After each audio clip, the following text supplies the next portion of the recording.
Hello and welcome to this fifth lecture on the Gold Rush. This one, we're going to be talking about camp life and the daily life of a 49er. So please get out your comp notes and get ready. This is a fun one. We're going to be looking at all the ups and downs of the 49ers as well as how to pan for gold. Here are our notes. So go ahead and pause this when you are ready. Um, be sure to write down all of your thoughts and put different things from this lecture into the spaces where you think they should go. And then when we meet in class, we'll reassure your responses. And if you have any questions or maybe you didn't get one, we'll talk about it. Or if you have any other questions, we'll talk about it. So yeah, do that now. Go ahead and pause the video and copy these in your comp notes.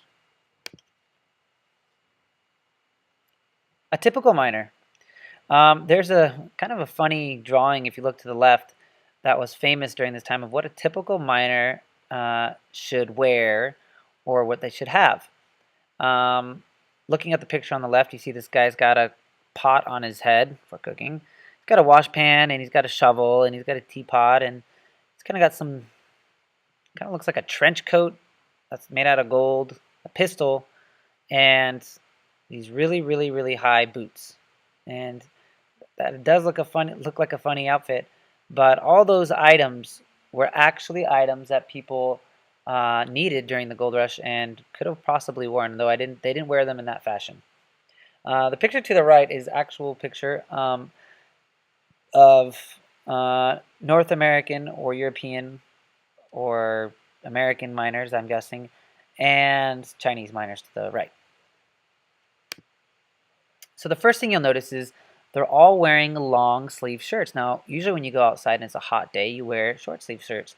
But if you're outside for a really long time or for day after day after day, extended periods, it's important to cover up your skin and have these kind of long, tough shirts. They actually made these shirts out of strong fiber or wool.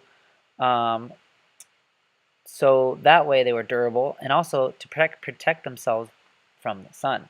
And also you're going to be wearing it day after day, so you don't want it to just fall apart.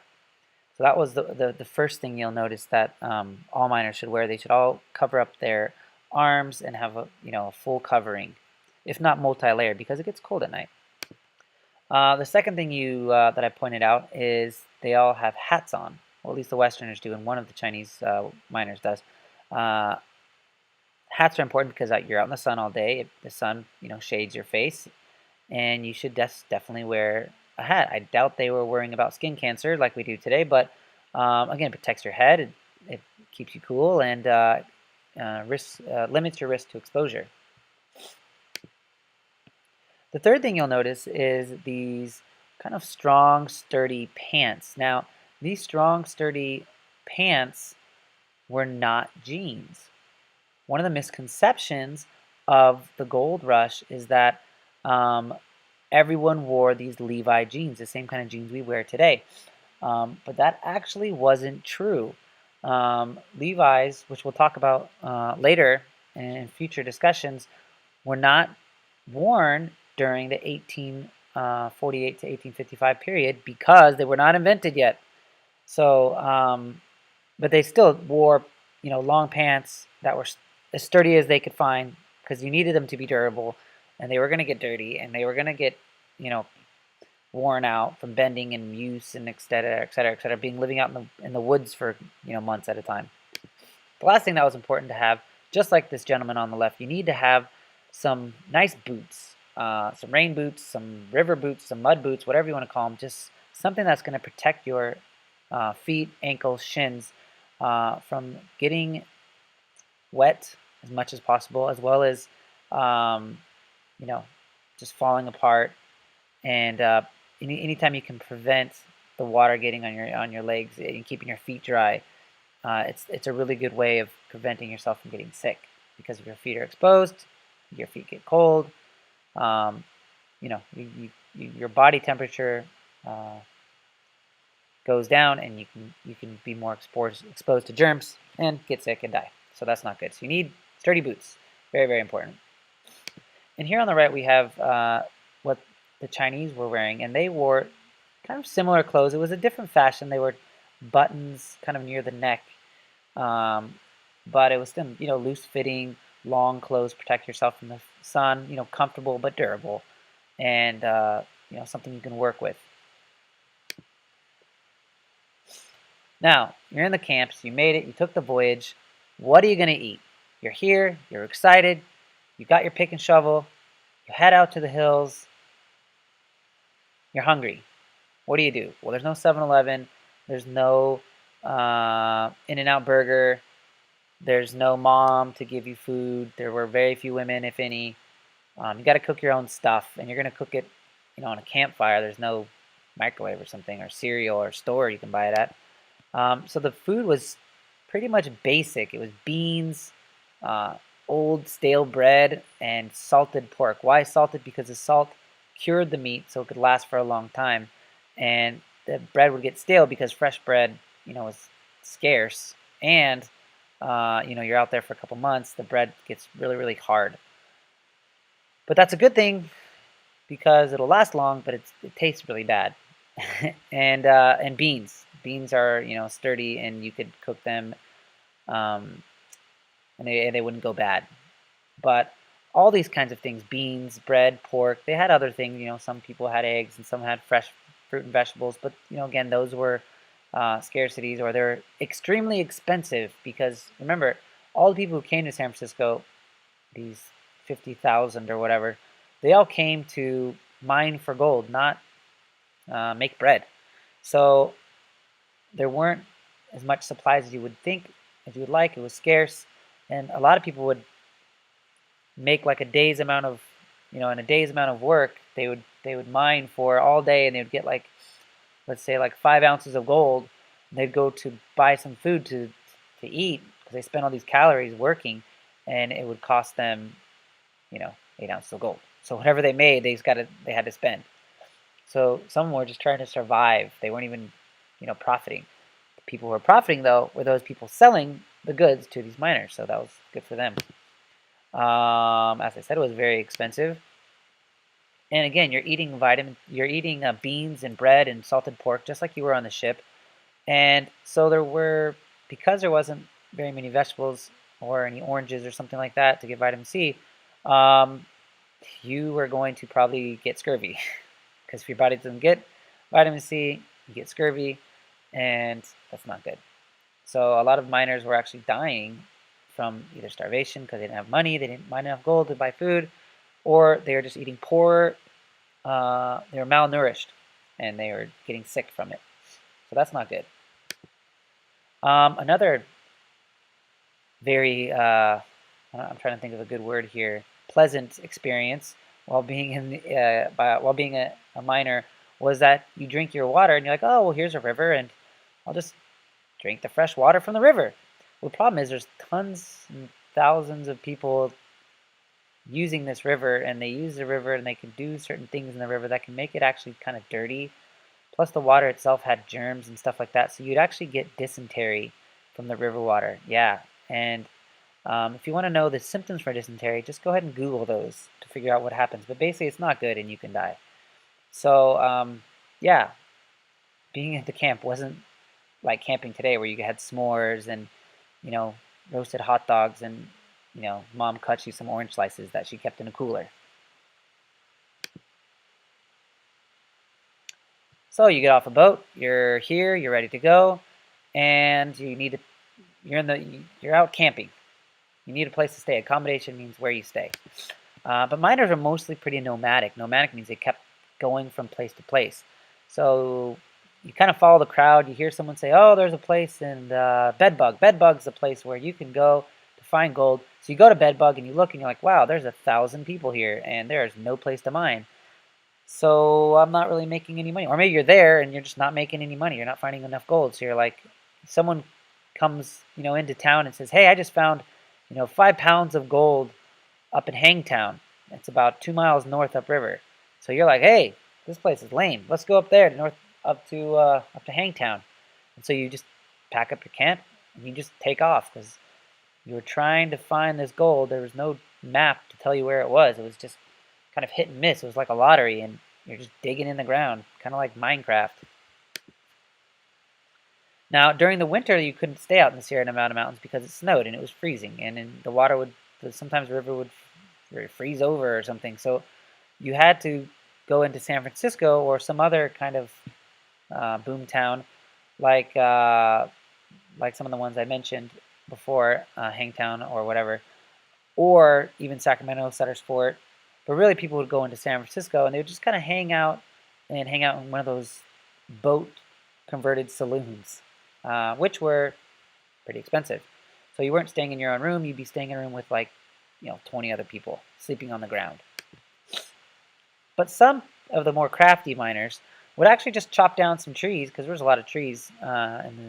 If you've ever been to Yosemite, you know what I'm talking about. Lots of trees over there. So they would actually just chop down some trees and build themselves a nice little log cabin. And that was fine. You could stay there, but it was still a lot of work. You're spending all the time chopping down trees, cutting the branches, and while you're doing that, other people are getting gold. So it's kind of like a opportunity cost there. Ultimately, though, with the food and where you're staying, it was a really, really tough life. And just the work itself was just grueling. 12 hours a day of just digging and shifting and sifting, and coming up with nothing. And you can get very discouraged, especially if you sold everything you owned to get here, and then now you're sleeping on the ground in the wilderness with strangers who could rob you. But the 49ers, it wasn't all doom and gloom for those miners. They also had to have, some sort of fun. So they'd work really, really hard, sun up to sundown, Monday, Tuesday, Wednesday, Thursday, Friday, Saturday. But on Sunday, they wouldn't work. This was still a time when people were very religious. They believed in the Sabbath and those kind of things. Sunday was a day of rest. So they'd head into these towns and they'd search for fun and adventure. And remember, a lot of these people came from the east coast of America, where it was very proper, where there were certain things you were allowed to do and not do. Women were there. And here you go to this kind of nomadic boys club where there's just nothing but men, and men, want to do different things than just women. So they could kind of get away with a lot of different things that they couldn't do back home. Some of these miners came out as, very conservative religious people who would, never drink alcohol, never swear or do anything bad because society would look at them badly, or their parents or whoever. And so they'd come out here and they could just, it's almost like doing whatever you want. So they kind of acted pretty wild. And most of the time, for their fun, the miners would go to the bar or the saloon and they'd drink whiskey. And some of them, a lot of them, they're bored, so they'd earn the extra gold they had. They just kind of gamble it with cards or poker or whatever. And some of them would even, they like to, they're still human, they still want to dance. And some of them would actually dance, but there weren't enough women, so the boys would just dance with themselves. Like sometimes a boy would even kind of wear a woman's clothes or even like a wig or something, or just emulate that female position in the dance and just dance around just because they were so bored. But ultimately, they had to have some sort of fun. Sometimes they would just, tell stories or just laugh and tell jokes, kind of like you do with your friends now. But ultimately, it was a very wild and different place than what they were used to. And some of them actually really, really loved it. They're like, "Ah, man, it feels so great to just never shave and never have to take a bath and just gamble and drink all day, and I can do what I want." Now we're going to talk about the art of prospecting. Prospecting basically means finding gold. So we're going to talk about how these people, first of all, what they do when they came to a campsite, how you stake a claim, as well as how you actually get the gold out of the ground. Ultimately, with mining, though, it wasn't necessarily too much of a skill. Like if someone was like an amazing sifter, They didn't necessarily, dig up way more gold than, someone who never had any experience with it. It was mostly just like, am I standing on ground that there's gold underneath? And you don't know because the gold wasn't on the top. You had to dig a little bit. So it was like a lottery or luck. And besides those miners who came that first summer in 1848, a lot of them were very unsuccessful. And what do I mean by unsuccessful? They either didn't um, they didn't make enough money as they wanted to. They died. They were poor. Some of them couldn't afford a ride home back. They're like, I don't like this, but they couldn't afford a ship ride back, so they were stuck. So they all came over with these dreams, but it ended up so that you know, they didn't make it. Even though the newspaper said there's gold everywhere, everyone's gonna make it. Come on over. Um, but how did it work? So a miner would come up, you'd show up, you have your pick, your axe, you have your beans and stale bread. You're like, all right, I'm ready to camp. I got my little tent. Now where do I gold? So you walk up to the river, wherever you could find one, because you need the water to kind of help you. You could dry pan, but it's more difficult. And you'd basically take four sticks, and you'd kind of find a little place where you wanted to dig, and you'd drive these sticks into the ground. And then you'd put a can or tie a ribbon or make some sort of some sort of marker where people would know, hey, this area is taken by me. And so that was it. That was the law of the land. If there was four stakes over a certain area, that's your claim. No one's allowed to dig in it. Did everyone follow the rules? No. Sometimes you make a claim, you make a bunch of money, you go back to your camp to kind of like hide your gold or go into town to buy supplies. You come back and someone's actually digging in your claim. What do you do? Well, there was no police. So if you had a gun, you could point it at them and say, hey, get out of there or I'll kill you. Or maybe they had guns and you didn't have a gun. And they'd say, hey, this is ours now. If you come any closer, we'll kill you. So there was kind of this law that people followed, but then also some people broke the rules. And when you have this kind of lawlessness, sometimes for the greater good, you could go around and tell people, hey, this guy's in my claim. I made that claim and he's not getting out. And so a mob of people or a group of people would come and try to force those other people out. But what if that guy was lying and those are your original claim and someone's trying to steal it from you? You're not really sure. So it was wild back then. But if you look at the right, I'm gonna show you kind of the basic tools that you need. Here we have a wash bowl or a pan, and basically you're sticking you don't stick the pan in the sand and just pull it out. Usually what you dig and then you kind of shift out the big stuff and then you'd use the water to kind of help you sift out the small stuff. And the gold would come to the bottom because it's more dense than everything else. Dense meaning it's more heavy, it's more full of matter. So the lighter stuff would go away and then the heavy stuff goes to the bottom. And a shovel or a pick, like you see on the bottom, would work. And here I have this video, and we're going to take a look at kind of how it's done. I'm going to do my best to skip through the video itself because we're not going to watch the whole thing, obviously, but just so you can kind of get a quick idea.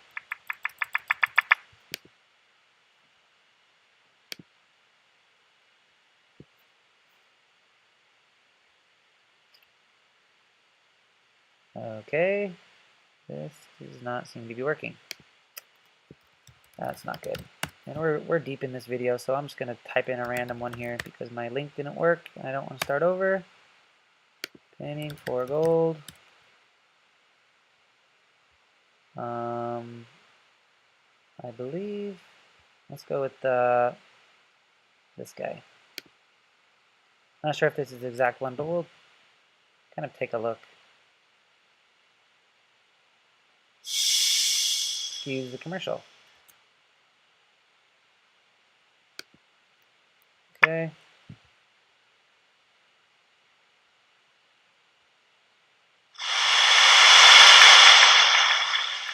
As I said, you need a river.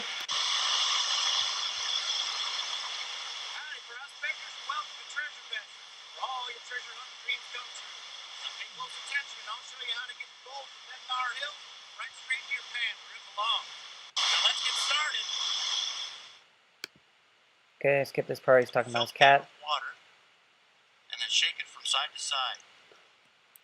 Now, since the gold is the heaviest thing in your pan, it's going to sink to the bottom.